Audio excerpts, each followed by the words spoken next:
तेरा मिताक्षरा किसके द्वारा लिखा गया? विज्ञानेश्वर। किसके द्वारा लिखा गया? विज्ञानेश्वर। अभिज्ञान शकुंतलम और मलविका अग्निमित्रम किसके द्वारा लिखा गया? कालिदास के द्वारा। ऐसा मोस्ट इंपोर्टेंट प्रश्न बनता है, सीधा प्रश्न पूछेगा कि अग्नि क्या है? अभिज्ञान शकुंतलम किसके द्वारा लिखा गया? यह रचित किताब है, तो कालिदास के द्वारा यह रचित बुक है। मलविका अग्निमित्रम कालिदास। मुद्रा राक्षस विशाखदत्त। मृच्छकटिकम शूद्रक। और यहाँ पे एक और कर लीजिएगा, मेघदूत, ये भी किसके द्वारा लिखा गया? कालिदास के द्वारा लिखा गया। कामसूत्र वात्सायन। काव्य मीमांसा और कर्पूर मंजरी किसके द्वारा लिखा गया? राजेश शेखर। हर्षचरित बाणभट्ट के द्वारा लिखा गया। अमरकोश अमरसी। मलिंद पान्हो नागसेन। बृहत संहिता ब्राह्महिर। उत्तर रामचरित्र किसके द्वारा लिखा गया? भवभूति के द्वारा लिखा गया। राजतरंगिणी मोस्ट इंपॉर्टेंट है, कल्हण के द्वारा लिखा गया। और इसमें किसका वर्णन है? तो जम्मू कश्मीर का हिस्ट्री। अगर आपको जम्मू कश्मीर का मतलब इतिहास जानना है तो आप कल्हण के द्वारा लिखा गया बुक कौन सा? राजतरंगिणी। इसको आप पढ़िए, आप जान जाइएगा कि जम्मू कश्मीर का जो हिस्ट्री है क्या है। सिद्धांत शिरोमणि भास्कराचार्य। काव्य दर्शन दंडी। गीत गोविंद जयदेव, ये सब तो आपको याद होगा, गीत गोविंद जयदेव। स्वप्न वासवदत्ता भास के द्वारा लिखा गया। पंचतंत्र विष्णु शर्मा। बुद्ध चरित्र अश्वघोष। भागवत गीता और महाभारत किसके द्वारा लिखा गया? वेद व्यास। नाट्य शास्त्र भारत के द्वारा लिखा गया। भरत। रामायण वाल्मीकि। रामचरित्र मानस गोस्वामी तुलसीदास जी के द्वारा लिखा गया। हित उपदेश नारायण भट्ट के द्वारा लिखा गया। और गार्गी संहिता किसके द्वारा लिखा है? कत आयन के द्वारा। और इसे क्या कहा जाता है? ज्योतिष ग्रंथ के नाम से भी जाना जाता है। तो सीधा प्रश्न पूछेगा कि ज्योतिष ग्रंथ के नाम से किससे जाना जाता है? तो गार्गी संहिता को ज्योतिष ग्रंथ के नाम से जाना जाता है। और ये किसके द्वारा लिखा गया? कतायन के द्वारा लिखा गया।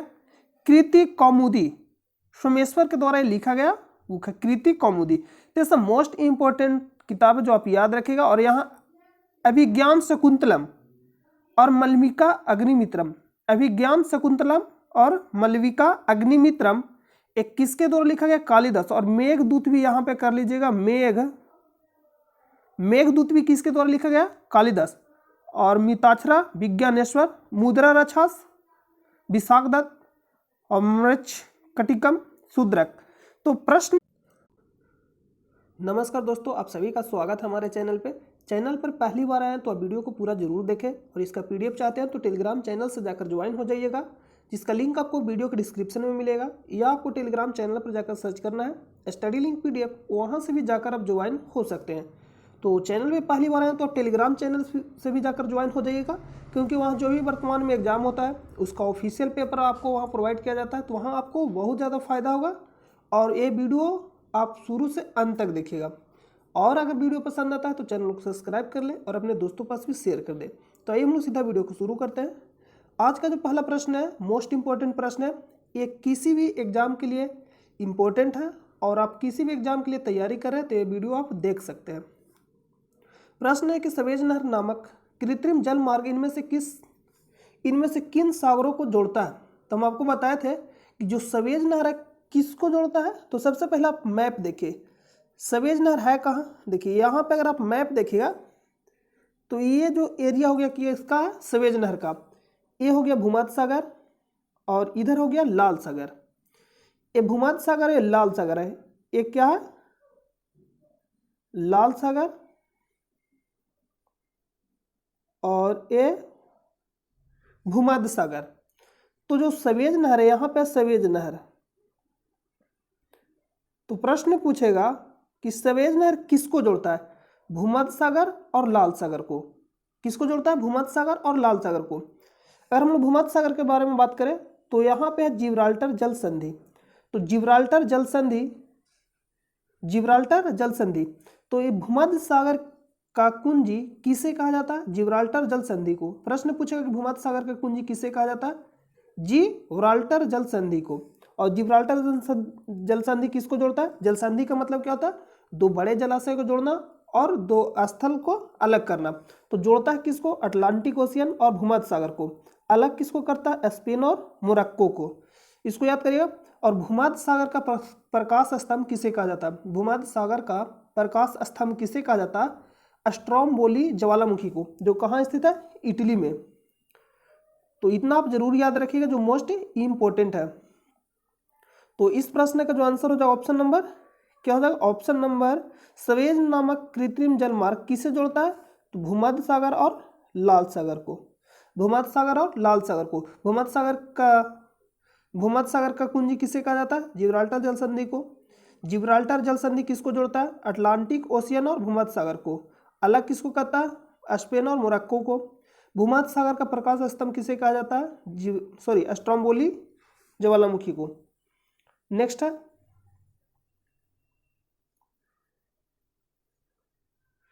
निम्न में से कौन सी शास्त्रीय नृत्य शैली नहीं है? अगर आप वीडियो को पूरा देख रहे हो रेगुलर डेली, तो आप ये सुनते सुनते दिमाग आपका पक गया, क्योंकि आपको इतना बार हम आपको बताया है शास्त्रीय नृत्य यानी क्लासिकल डांस, कि जो आपका दिमाग ऑलरेडी याद हो चुका होगा, क्योंकि बहुत बार आपको बताया गया। तो शास्त्रीय नृत्य भारत में टोटल कितने हैं? 8।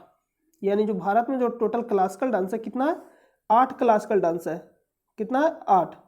उनमें से देख लीजिए, एक है भरतनाट्यम, जो कहाँ का है? तमिलनाडु। कथक उत्तर भारत। कथकली केरल। कुचिपुड़ी आंध्र प्रदेश। मणिपुर। मोहिनीअट्टम केरल। उड़ीसी उड़ीसा। सतरिया असम। और अगर आप एक्स्ट्रा बात करिएगा, जैसे में बिहू कहाँ का? असम का ही है। पंडवानी कहाँ का? छत्तीसगढ़। तीजन वाई का संबंध किस नृत्य से है? तो पंडवानी नृत्य से। ये आप याद रखिएगा, मोस्ट इंपॉर्टेंट है। तमाशा महाराष्ट्र।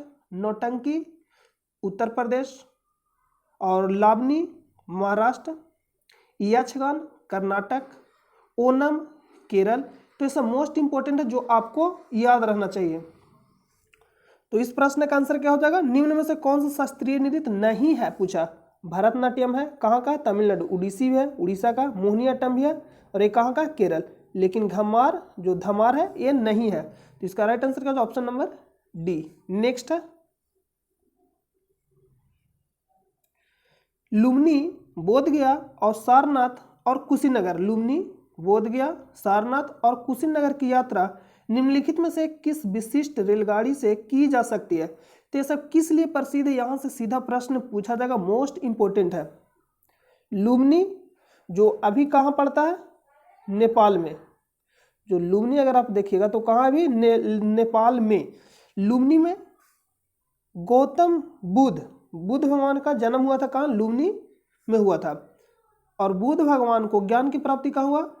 देखिए यहाँ पे आप क्लियर, यहाँ पर आपको दिखाई नहीं दे रहा होगा, छोटा छोटा कर देखिए। लुम्नी बुद्ध भगवान का जन्म स्थल। बोधगया बुद्ध भगवान की बुद्ध भगवान का ज्ञान का प्राप्ति कहाँ हुआ? बोधगया में। सारनाथ पहला उपदेश दिए थे बुद्ध भगवान, कहाँ? सारनाथ में। कुशीनगर मोक्ष की प्राप्ति यानी मृत्यु। तो ये आप जरूर याद रखिएगा। और एक किस यात्रा द्वारा की जाएगी? तो Buddhist circuit tourist train. Option number इसका राइट हो जाएगा। तो आप याद रखें, बुद्ध भगवान का जन्म कहाँ हुआ? लुम्नी। बुद्ध भगवान का ज्ञान का प्राप्ति कहाँ हुआ? बोधगया में। पहला उपदेश कहाँ दिया? सारनाथ में। और मोक्ष की प्राप्ति यानी मृत्यु कहाँ हुआ? कुशीनगर में। और एक है परिभ्रमण और एक है परिनिर्माण, विनिष्क्रमण। एक है परिभ्रमण। परिभ्रमण कहने का मतलब घूमना, विनिष्क्रमण कहने का मतलब क्या हो जाएगा? विनिष्क्रमण और परिभ्रमण। तो ये सीधा प्रश्न पूछेगा, विनिष्क्रमण हम लोग किसको कहते हैं और परिभ्रमण किसको कहते हैं? तो इसका आंसर आपको लास्ट में बताया जाएगा। जब तक आप इसका आंसर सोचिए और कमेंट बॉक्स में बताइए। नेक्स्ट है, उस ब्रिटिश रसायनज्ञ का नाम बताइए जिसने द्रव्यमान संरक्षण एवं स्थिर अनुपात के सिद्धांत के विषय में अपना परमाणु सिद्धांत 1808 में प्रस्तुत किया, जो कि पदार्थ के अध्ययन में निर्णायक सिद्ध हुआ। John Dalton. ये तो प्रश्न हो गया, लेकिन सीधा पूछेगा द्रव्यमान संरक्षण का नियम किसने दिया? द्रव्यमान संरक्षण का नियम किसने दिया? लेबोजियर। स्थिर अनुपात का नियम किसने दिया? जोसेफ प्रोस्ट।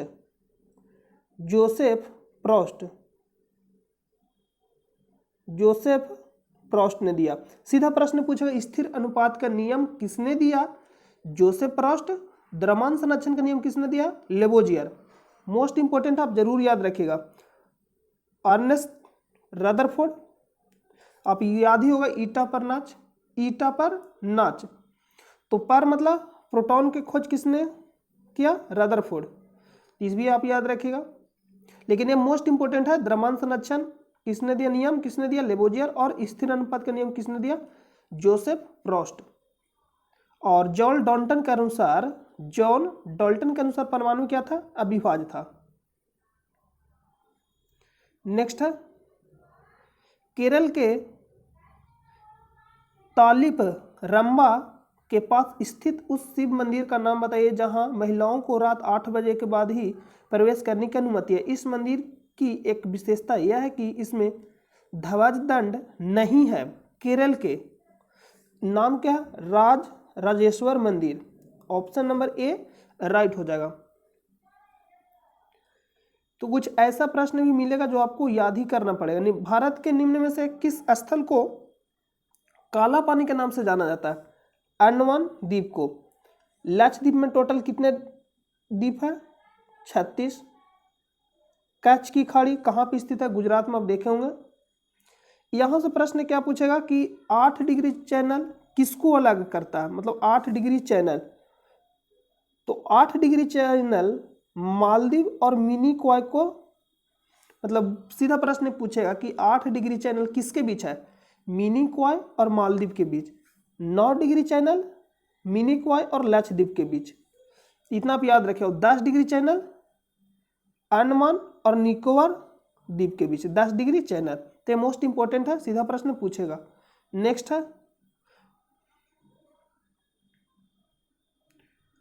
मानव संसाधन विकास मंत्रालय ने वन स्टॉप शैक्षिक पोर्टल तैयार किया है जो प्राथमिक शिक्षा के विद्यार्थियों से लेकर विद्वानों, अध्यापकों एवं जीवन पर्यंत शिक्षार्थियों की आवश्यकताओं को पूरा करेगा। इस पोर्टल का नाम क्या है? तो इस पोर्टल का नाम था साक्षात।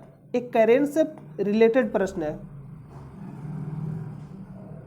नेक्स्ट है उस रीट का नाम बताइए जिसके तहत अदालत किसी गिरफ्तारी का तरीका या आधार विधिक और संतोषजनक न होने पर गिरफ्तार व्यक्ति को उसके सामने पेश किए जाने या मुक्त किए जाने का आदेश देती है।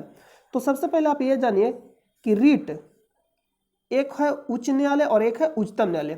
तो उच्चतम न्यायालय अनुच्छेद 32 के तहत और उच्च न्यायालय अनुच्छेद, देखिए हम यहाँ पे लिख दे रहे हैं सुप्रीम कोर्ट और यहाँ पे लिख दे रहे हैं हाई कोर्ट, यानी HC।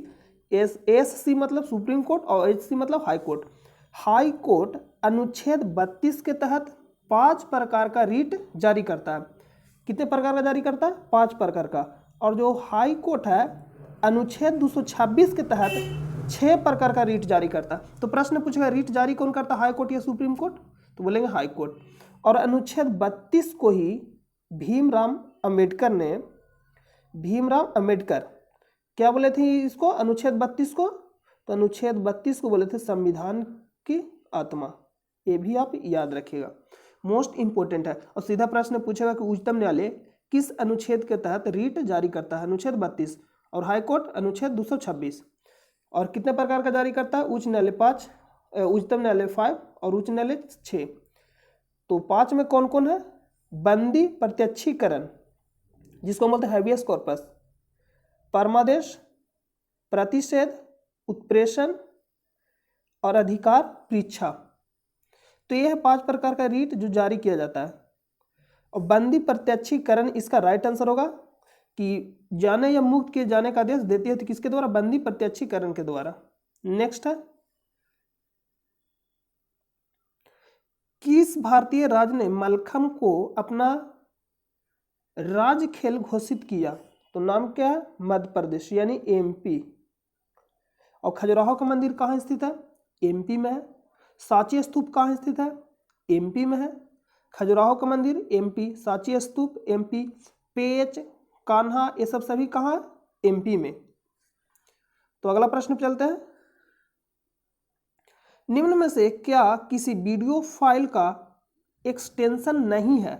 जैसे में MP3 ये वीडियो फाइल का है, MO यानी मूवी, AVI यानी ऑडियो, ये सब क्या वीडियो फाइल का एक्सटेंशन है, लेकिन नहीं पूछा तो ऑप्शन नंबर C राइट हो जाएगा।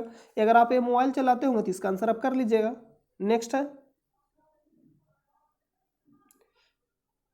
तेंदु, अमलतास, वेल जैसे सामान्य पेड़ भारत में किस प्रकार के वनों में पाए जाते हैं? तो अगर आप ज्योग्राफी पढ़े होंगे, ज्योग्राफी में आपको अक्षांश पढ़ना होगा, तो आप इस प्रश्न का आंसर करिएगा।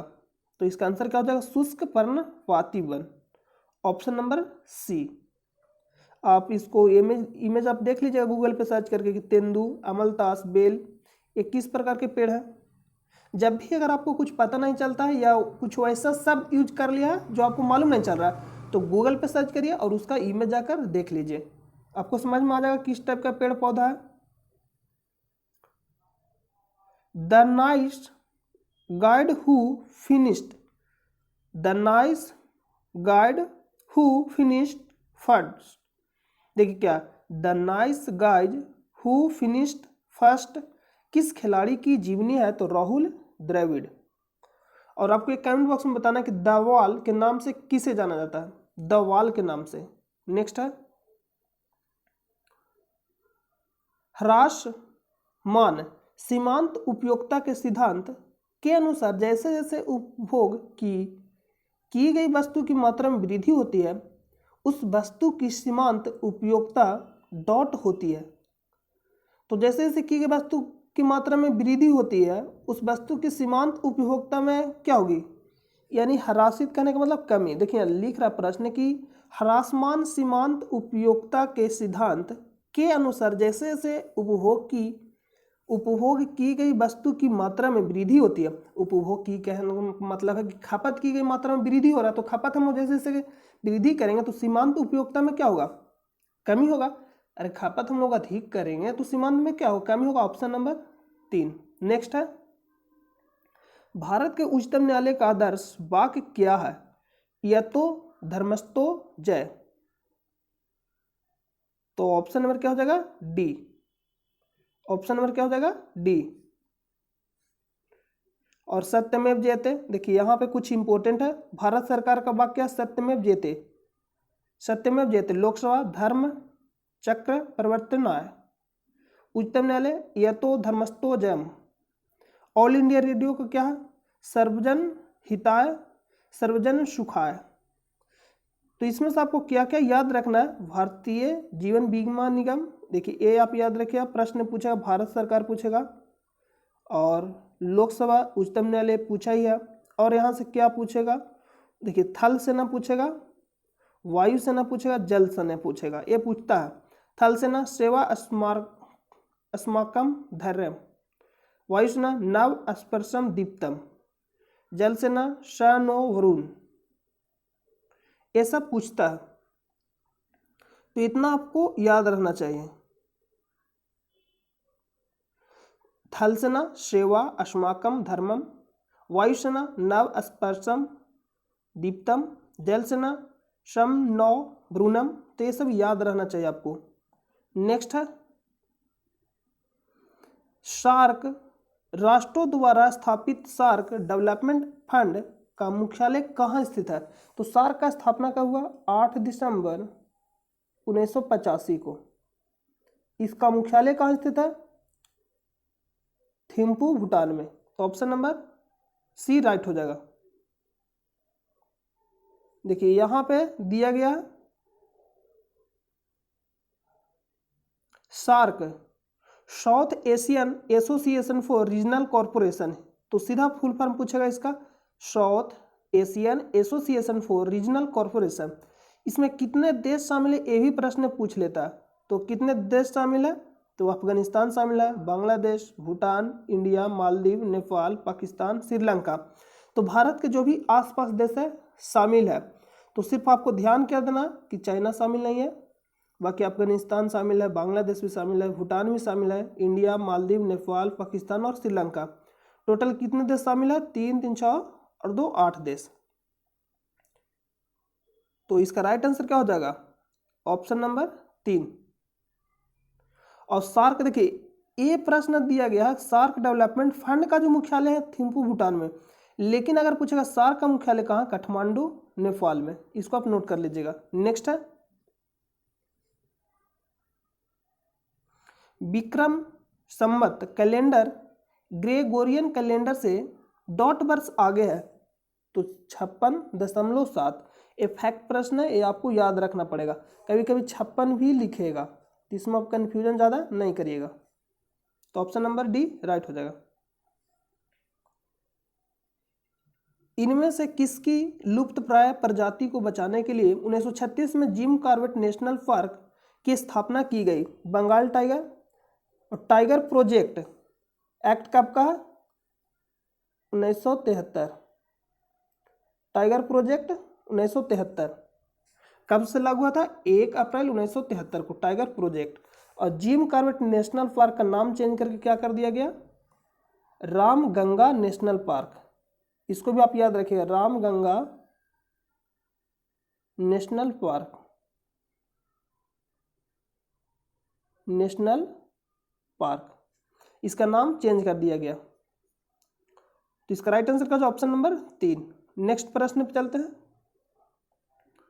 सूर्य के और अंतर्राष्ट्रीय बाघ दिवस कब मनाया जाता है? ये भी आप नोट कर लीजिए। 29 जुलाई। 29 जुलाई अंतर्राष्ट्रीय बाघ दिवस। सूर्य के प्रकाश को पृथ्वी तक पहुंचने में कितना समय लगता है? सूर्य के प्रकाश को पृथ्वी तक पहुंचने में कितना समय लगता है? तो इजी प्रश्न 8 minute 20 second. Option number A. इनमें से किस देश में वर्ष 2019 के दौरान विश्व का सर्वाधिक पुरुष महिला जनसंख्या अनुपात दर्ज किया गया था? ये भी करेंट का प्रश्न है। तो option number B Qatar. Option number क्या हो जाएगा? बी राइट हो जाएगा, कतर। नेक्स्ट प्रश्न है, तो देखिए हम आपको बताए थे कि करेंट का प्रश्न आपको कब याद करना? जब आप एग्जाम दीजिएगा उससे साल से 1.5 साल का ही करेंट आपसे पूछा जाएगा। तो जब भी आपको एग्जाम देना होगा आप उतना दिन का करेंट याद कर लीजिएगा। ये जो करेंट है तो हो सकता है आप 10 साल या 5 साल बाद एग्जाम दीजिएगा, तो करेंट आपको काम नहीं देगा। ग्रामीण भारत के लिए एकीकृत संपत्ति सत्यापन समाधान को सक्षम करने के लिए अप्रैल 2020 में इनमें से कौन सी योजना शुरू की गई? स्वामित्व योजना। तो भी क्या है? तो योजना पूछ सकता है कि स्वामित्व योजना की शुरुआत कब हुई? तो अप्रैल 2020 में। निम्नलिखित में से किसे ट्री फ्रॉग के नाम से भी जाना जाता है? ट्री फ्रॉग मतलब आप देखेंगे मेढक, एक ऐसा भी मेढक होता है जो पेड़ पे भी रहता है, पतला होगा मतलब हरा हरा टाइप का रहता है। तो ट्री फ्रॉग उसका अन्य नाम क्या है? तो हाइला। हाइला उसका अन्य नाम है। तो ऑप्शन नंबर बी। आप इसको नेट पे यानी गूगल पे सर्च करके इमेज आप देख लीजिएगा। In which year was service tax first imposed in India? यानी पहली बार टैक्स को कब लगाया गया ये पूछ रहा। तो 1994 में। जीएसटी अलग है, जीएसटी।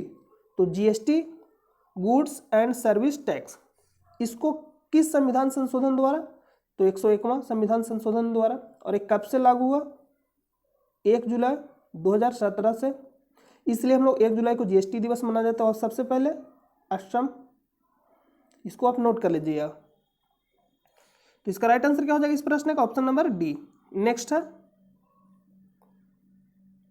केंद्रक और कोशिका झिल्ली के बीच मौजूद जेली जैसे पदार्थ को क्या कहा जाता है? केंद्रक और कोशिका झिल्ली के बीच मौजूद जेली जैसे पदार्थ को क्या कहा जाता है? कोशिका द्रव कहा जाता है। जो बीच में होता है उसको क्या हम लोग बोलते हैं? कोशिका द्रव। इंजीनियरिंग कॉलेज ऑफ डॉट के छात्रों ने जनवरी 2021 में इसरो के लिए श्री शक्ति सेट नामक उपग्रह विकसित किया था। ये भी करेंट का प्रश्न है, कोयम्बटूर। तो करेंट आपसे हम आपको बताया कि करेंट कितना दिन का पूछा जाएगा, तो आप उतना दिन से आप याद कर लीजिएगा। इसरो का स्थापना कब हुआ? 15 जनवरी 1969 को। हेडक्वार्टर कहाँ स्थित है? बेंगलुरु कर्नाटक में। हेडक्वार्टर का बेंगलोर कर्नाटक में। और इसका जो वर्तमान में अभी कौन है? के सिवन। तो के सिवन से रिलेटेड क्या पूछेगा? रॉकेट मैन ऑफ इंडिया किसे कहा जाता है? के सिवन को। मिसाइल मैन ऑफ इंडिया किसे कहा जाता है? Doctor APJ Abdul Kalam. Missile women of India किसे कहा जाता है? Tessy Thomas. Tiger man of India Kailash Sankhala. Bird man of India Salim Ali. तो ये सब आपको याद रहना चाहिए। और 1969 में ही 14 बैंकों का राष्ट्रीयकरण हुआ। 1969 में ही दादा साहब फाल्के पुरस्कार का स्थापना हुआ। 1969 में ही पहली बार मानव कहाँ गया? चंद्रमा पे गया। 20 जुलाई 1969 को पहली बार मानव चंद्रमा में गया और नाम क्या था, नील आर्मस्ट्रांग। तो सीधा प्रश्न आपसे पूछा जाएगा, तो आप इसको याद रखेगा। भारत रत्न की शुरुआत कब हुई, 1954 में। तो अगला प्रश्न पे चलते हैं, इसका राइट आंसर क्या हो जाएगा, एक करेंट का प्रश्न, इसका राइट आंसर होगा ऑप्शन नंबर बी। नेक्स्ट है, तो नेक्स्ट प्रश्न तो समाप्त हो गया। तो हम उम्मीद करते हैं कि ये वीडियो आपको पसंद आया होगा, और चैनल पर नए तो चैनल को आप सब्सक्राइब कर लें और अपने दोस्तों पास भी शेयर कर दें। और इसका PDF आप डाउनलोड करना चाहते हैं तो टेलीग्राम चैनल से जाकर जुड़ जाइएगा, जिसका लिंक आपको वीडियो के डिस्क्रिप्शन में मिलेगा, या टेलीग्राम चैनल पर जाकर आप सर्च करिए स्टडी लिंक PDF, वहाँ से भी जाकर आप ज्वाइन हो सकते हैं। तो हम लोग मिलते हैं नेक्स्ट वीडियो में, तब तक के लिए अपना ख्याल रखिएगा। नमस्कार।